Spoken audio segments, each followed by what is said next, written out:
అర్థం కాలేదు. కాళ్ళు కట్టేసి టిపికల్గా లాఠీలు రబ్బర్ బెల్ట్తో 5 దఫాలుగా, అంటే ఆ రబ్బర్ బెల్ట్ కూడా ఆయన చెప్పినట్టు ఆ రోజు నేను విన్నాను. అప్పుడే బైపాస్ కూడా చేశారు.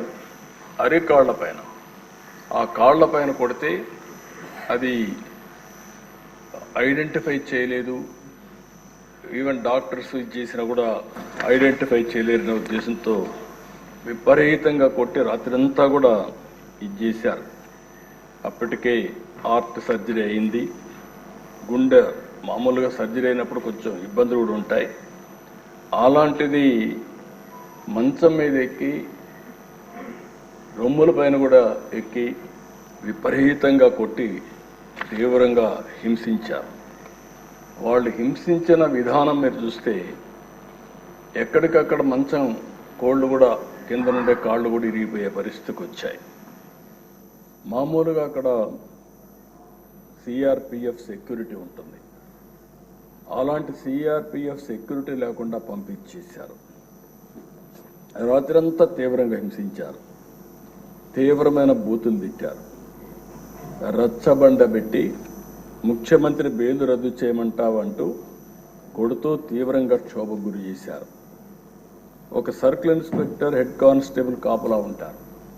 ఇద్దరిని బయట పంపించి అదే సమయంలో ముసుగులు వేసుకుని వాళ్ళు వచ్చి, నేను అడిగాను ఆ రోజు కూడా వారిని అడిగాను, వారిని గుర్తుపెట్టగలుగుతారా అంటే గుర్తుపట్టడానికి వాయిస్ చూస్తే ఏమైనా చెప్పగలుగుతానేమో, కానీ ఎక్కడైతే ముసుగు వేసుకొని వచ్చారు, ముసుగు వేసుకొని వచ్చేసి ఇవన్నీ వెళ్ళిపోయారని చెప్పారు. ఆ రోజు రాత్రంతా కూడా మేము కూడా జాగారం చేసే పరిస్థితికి వచ్చాం. మొదటి రోజు సాయంత్రం వరకు ఉదయం తీసుకురాలేదు, కోర్టులో ప్రొడ్యూస్ చేయలేదు. ఎందుకు ప్రొడ్యూస్ చేయలేదని మేము వాకప్ చేస్తామంటే ఇప్పుడు వస్తారు అప్పుడు వస్తారని చెప్పి కాలయాపన చేశారు. సాయంత్రం వరకు డిలే చేశారు. అంటే రాత్రంతా హింసించారు కాబట్టి ఆ దెబ్బలు కొంచెం నొప్పులు తగ్గిన తర్వాత ఐడెంటిఫై చేయకుండా ఈ నడవను కూడా నడవలేని పరిస్థితిలో ఉంటే కొంత సమయం ఇస్తే నడుస్తాడనే ఉద్దేశంతో ఆ రోజు 5 గంటలకు గుంటూరు కోర్టులో హాజరుపరిచారు. అప్పటికే మేము చూస్తున్నాం, టీవీల్లో వస్తూ ఉంటే అవి కూడా వాచ్ చేస్తున్నాం. మనిషి కుంటుకుంటూ నడుస్తున్నాడు, అంటే ఏదో జరిగింది అనేది వాచ్ చేసుకుంటూ ఉన్నాం. అక్కడి నుంచి ఎప్పటికప్పుడు మేము ఏం చేయాలనో లాయర్స్తో ఎవరితో మాట్లాడుకుంటూ వచ్చాం. మళ్ళీ వాళ్ళు చెప్పింది, వారే వచ్చి చెప్పింది, కస్టడీలో కొట్టిన విషయం కోర్టులో చెప్తే ఈ రాత్రికి మళ్ళీ మా కస్టడీకి వస్తావు, అక్కడ చంపేస్తామని బెదిరించారు.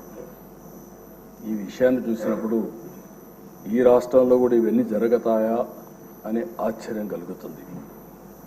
అయితే మేజిస్ట్రేట్ దగ్గరికి వచ్చిన తర్వాత ధైర్యం చేశాడు, ఆ కాళ్ళు చూపించాడు. ఆ కాళ్ళు అవన్నీ కొట్టినట్టుని చూపిస్తే అప్పుడు ఆ మేజిస్ట్రేటు నేరుగా ఇతన్ని ప్రభుత్వ ప్రైవేట్ 2 హాస్పిటల్కి పంపించండి, ఎగ్జామిన్ చేయించండి, ఎగ్జామిన్ చెప్పి చేసిన తర్వాత సర్టిఫికెట్స్ ఇవ్వమని చెప్పి పంపిస్తే వాస్తవాలు తెలుస్తాయనే ఉద్దేశంతో ఆయన్ని ప్రభుత్వ ఆసుపత్రికి మాత్రం తీసుకుపోయి ప్రైవేట్ హాస్పిటల్కి తీసుకుపోకుండా అక్కడ కూడా రిపోర్ట్ని తారుమారు చేపించి బెదిరించి ఆయన రిపోర్ట్ తెప్పించారు. ఆ రిపోర్ట్ వస్తానే 16వ తారీఖున జైలుకు పంపించారు. ఇదే సమయంలో సమాంతరంగా హైకోర్టులో కూడా ఈ కేసు జరుగుతూ ఉంది. అంటే మేజిస్ట్రేట్ కోర్టులో కేసు ఉంది, హైకోర్టులో కేసు ఉంది. హైకోర్టులో కూడా ఏమాత్రం కూడా కోఆపరేట్ చేయకుండా వీళ్ళు ఇచ్చేస్తే మధ్యాహ్నం 12 గంటలకి కోర్టు సమావేశమైంది. రఘురామకృష్ణరాజు యొక్క రిపోర్ట్ ఇవ్వమని కోర్టు అడిగింది, కానీ వాళ్ళు రిపోర్ట్ ఇవ్వలేదు. మధ్యాహ్నం ఇవ్వాల్సిన రిపోర్టు సాయంత్రం 6 గంటలకు ఇచ్చారు. దీంతో హైకోర్టు కూడా ఆగ్రహం వ్యక్తం చేస్తూ రఘురామకృష్ణరాజు గారిని స్వయంగా తీసుకురండి హైకోర్టుకి అని చెప్పారు. ఆయన ఇప్పటికే జైల్లో ఉన్నాడు, ఇప్పుడు మేము తీసుకురాలేమని మొరాయించారు. మరుసటి రోజు 17వ తారీఖు హైకోర్టులో విచారణ జరిగింది. ఇది ఉన్నప్పుడు వారు అడ్వకేటు వారితో కూడా మేము కూడా మాట్లాడుతున్నాం. మాట్లాడి సుప్రీంకోర్టులో వెకేషన్ బెంచ్లో కేసు వేశారు. సుప్రీంకోర్టు ఇమ్మీడియట్గా ఈయన్ని హైదరాబాద్లో మిలిటరీ హాస్పిటల్కి, ఇక్కడుండే హాస్పిటల్ పైన నమ్మకం లేక ఇక్కడ హాస్పిటల్లో మళ్ళా తారుమారు చేస్తారు, బెదిరిస్తారు, రిపోర్ట్లు ఇవ్వరనే ఉద్దేశంతో హైదరాబాద్లో మిలిటరీ హాస్పిటల్కి రెఫర్ చేశారు. అప్పుడు కూడా మొరాయించారు. ఏదైతే ఆయన్ని ఇమ్మీడియట్గా తరలించాల్సింది పోయి తరలించకపోతే సుప్రీంకోర్టు చాలా స్పష్టంగా తెలంగాణ హైకోర్టు చీఫ్ జస్టిస్ నియమించిన న్యాయాధికారి సమక్షంలో పరీక్ష నిర్వహించి మంగళవారం నాటికి సుప్రీంకోర్టుకు రిపోర్ట్ ఇమ్మని చెప్పి ఆదేశాలు ఇచ్చారు. అందువల్ల సోమవారం సాయంత్రం 5 గంటలకు ఇక్కడి నుంచి జైల్లో నుంచి తీసుకుపోయి హైదరాబాద్లో సికింద్రాబాద్ మిలిటరీ హాస్పిటల్లో చేర్చారు. అక్కడ కూడా మేము వాచ్ చేస్తున్నాం. అక్కడ కూడా ఆ రోజు ఒక అధికారి పనిచేస్తూ అక్కడికి వెళ్ళి అక్కడ కూడా మ్యానిపులేట్ చేయాలని ప్రయత్నం చేశాడు. అది కూడా మేము పేపర్ ద్వారా మళ్ళీ ఎక్కడికక్కడ లీక్ చేసి ప్రెషర్ పెట్టే ప్రయత్నం చేశాం. సభ్యతగా ఉండదని ఆ వ్యక్తి పేరుని చెప్పడం లేదు, కానీ ఆ వ్యక్తిని తీసుకొచ్చి ఎక్కడికక్కడ ఒక పవిత్రమైన దేవాలయంలో అధికారిగా పెట్టుకుని ఎలాంటి లాబీలు చేయించే పరిస్థితికి వచ్చారు. అంటే ఎంత దుర్మార్గంగా ప్రవర్తించారో అంత దుర్మార్గంగా ప్రయత్నించే పరిస్థితికి వచ్చారు. అయితే అవన్నీ చూసిన తర్వాత నెక్స్ట్ డే 3 రోజుల వరకు ఆయన ట్రీట్మెంట్ ఇచ్చిన తర్వాత సుప్రీంకోర్టు బెయిల్ ఇచ్చే పరిస్థితికి వచ్చింది. ఇది మనందరం ఒక్కసారి ఆలోచించినప్పుడు ఇక్కడతో ఆగలేదు కక్ష. నర్సాపూర్ లోక్సభ పరిధిలో పేద అమిరం గ్రామంలో అల్లూరి సీతారామరాజు విగ్రహావిష్కరణ జరిగింది. సాక్షాత్తు ప్రధానమంత్రి గారు ఆ ఫంక్షన్కి వచ్చారు. ఈయన స్థానిక ఎంపీగా ఉండి ఈయన ఇంటికి కూడా పక్కనే 500 మీటర్లు ఉంటుంది విగ్రహావిష్కరణ. అందుకని ఈయన కూడా వెళ్ళాలని చెప్పి ప్రయత్నం చేసి హైదరాబాద్ నుంచి రావడానికి ప్రయత్నం చేశాడు. కానీ ప్రయత్నం చేసి పర్లేదు వెళ్ళాలి అనే ఉద్దేశంతో నర్సాపూర్ ఎక్స్ప్రెస్లో టికెట్లు కూడా రిజర్వ్ చేసుకున్నాడు. బేగంపేటకు వచ్చిన తర్వాత దిగేశాడు. దిగి మళ్ళీ అందరికి మెసేజ్ ఇచ్చారు, మాకు కూడా మెసేజ్ వచ్చింది, నేను వెళ్ళడం లేదు, నేను వెళితే ఏదైతే సత్తెనపల్లి ఆ ప్రాంతం పిడుగురాళ్ళ సత్తెనపల్లిలో వాళ్ళు ఒక ప్లాన్ చేశారని తెలిసింది.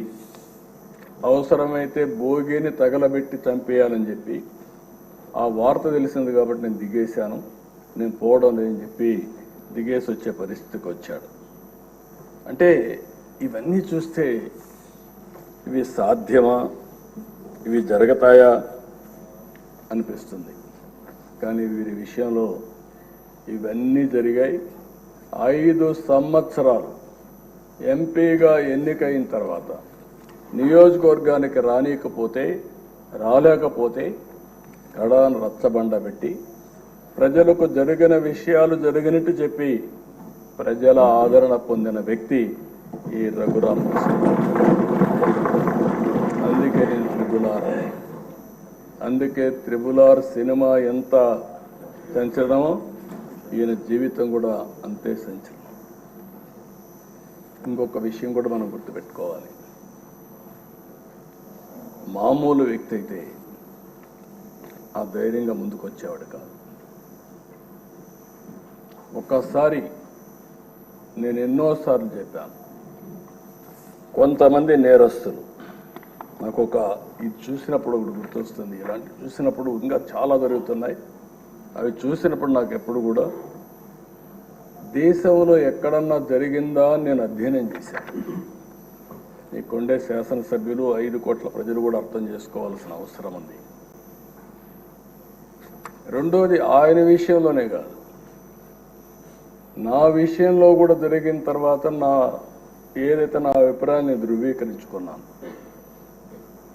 నేను జైల్లో ఉన్నప్పుడు నా రూమ్లో కూడా సీసీటీవీ కెమెరాలు పెట్టి నేరుగా వాచ్ చేయాలని ప్రయత్నం చేశారు ఇక్కడి నుంచి రిమోట్ నుంచి. అదే ఈయన విషయంలో కూడా ఆయన్ని కొడుతూ టీవీలో సెల్ ఫోన్లో ఆనాటి ముఖ్యమంత్రి చూశారని వారు చెప్పే పరిస్థితికి వచ్చారు. నాకు అది ఆ రోజు నాకు నమ్మశక్యంగా అనిపించలేదు. కానీ నా విషయంలో నా ఎక్కడైతే నన్ను జైల్లో పెట్టారో ఆ రూమ్లో కూడా సీసీటీవీ కెమెరా పెట్టి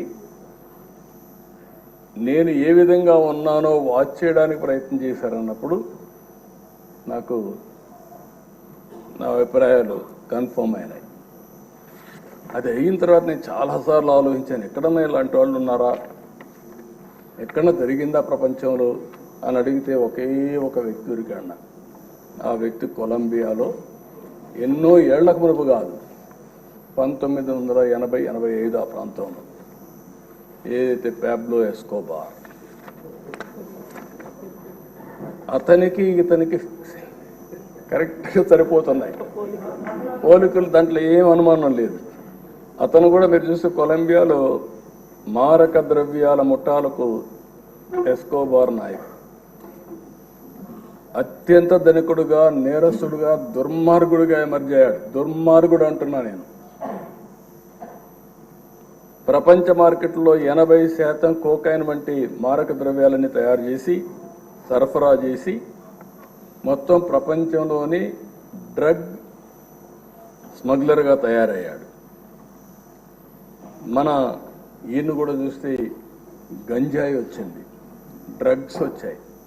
ఈరోజు నేను హామీ ఇస్తున్నా, ఎట్టి పరిస్థితుల్లో రాబోయే రోజుల్లో ఎవరైనా సరే గంజాయి అమ్మినా, గంజాయి పండించిన ఉక్కు పాదంతో ఈ ప్రభుత్వం అణిచివేస్తాం. ఒక్కరోజు మాట్లాడా? ఒక్కరోజు కనీసం ఆలోచించాడా? ఎంతమంది పిల్లలు, ఎంతమంది నాశనం అయిపోయారు గంజాయి తీసుకొని, ఎంతమంది డ్రగ్స్ కడెక్ట్ అయిపోయి ఎన్ని ఘోరాలు నేరాలు జరిగాయంటే అన్ని ఘోరాలు నేరాలు జరిగే పరిస్థితి వచ్చింది. ఆ పాబ్లో ఎస్కోబార్ అయితే 1985లో సుప్రీంకోర్టులో గెరిల్లాతో దాడులు చేపించాడు. 11 మంది న్యాయమూర్తిని చంపేశారు. ఇది ఈ ఎంపీని కూడా అదే విధంగా చంపేవారు. కనీసం ఈ దేశంలో ప్రజాస్వామ్యంలో కాస్తో కోస్తో చెక్స్ అండ్ బ్యాలెన్సెస్, కోర్టులు ఇవన్నీ ఉన్నాయి కాబట్టి కొంతవరకన్నా బయటపడ్డాం. కానీ లేకపోతే ఇతన్ని ఎప్పుడో ఎలిమినేట్ చేసే పరిస్థితికి వచ్చారు. సుప్రీంకోర్టులో బుల్డోజర్తో గుర్తించారు.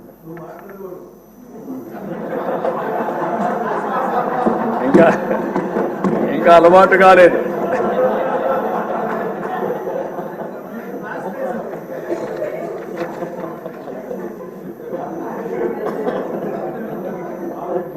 కాబట్టి మీరు అతనికి ఇతనికి చూస్తే ఒక వ్యక్తి అతని మీద మాట్లాడాడని, మినిస్టర్ పార్లమెంట్లో మాట్లాడాడని అతను చంపించేశాడు.